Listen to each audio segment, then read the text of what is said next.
Cardom, Niliman Thare Bikontok Bi, Aprangsi, Nili Nalitama Pan, Nili Channel Long Anang Ki Humri Ki Pon Nili Ninkang Sama Cardom Pajeglo, Cardom, Pini Nili Nalitama Pan, Tuning Vigilam Take Puhenlo, Nili Mitang Alonjir, Apor Pen Pu, Alun Arjan Litum Chiparjan Pontang Elo, Labang So Arjan Along Nilitum Gicheng Si Iglang, Chiparjan Ponke. Lasi kichok chegi lele do ko kadiman kinang litom nang pekeng duning non lapen nang litom bhandia pon pukusi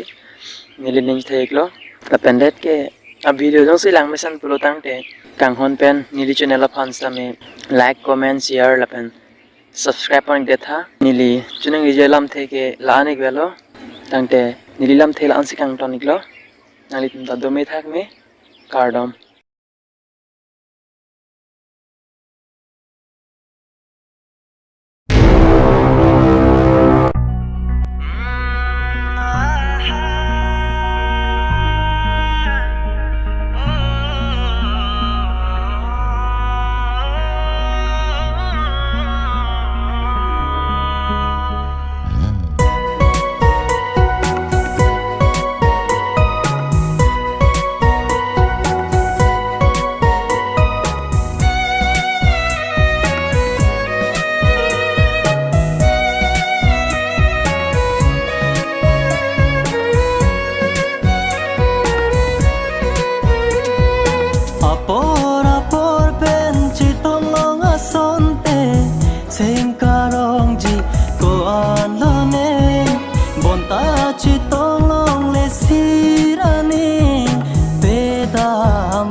jale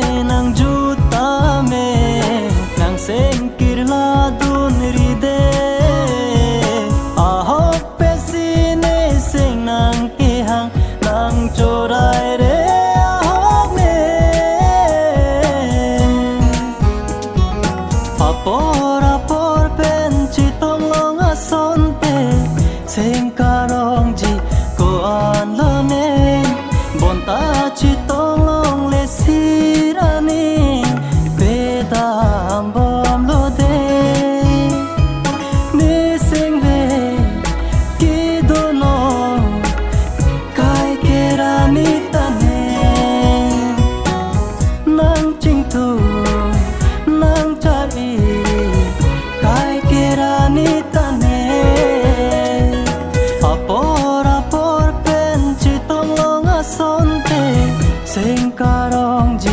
có